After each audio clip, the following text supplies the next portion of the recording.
শুভ দুপুর বন্ধুরা, তোমরা সবাই কেমন আছো? আশা করি সবাই খুব ভালো আছো এবং সুস্থ আছো।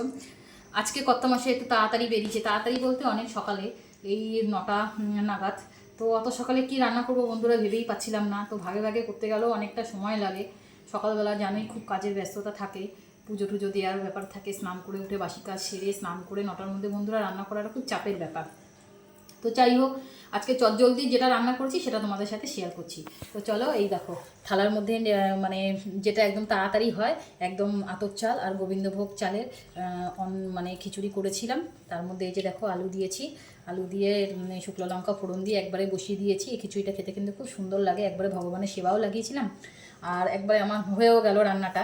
আর এই দেখো এখানে পাঁপড় ভেজে নিয়েছি, এখানে আছে বেগুন ভাজা আর এই যে আছে আম। তো এই হচ্ছে আজকে আমাদের দুপুরের খাওয়া দাওয়া। তো খিচুড়িটা খেয়ে দেখি, মনে হচ্ছে ভালোই হয়েছে খেতে।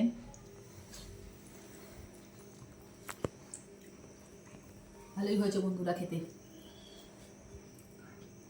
তো চলো টাটা, তোমাদের কার কার পছন্দ এরকম খিচুড়ির সাথে বেগুন ভাজা পাঁপড় ভাজা অবশ্যই জানিও।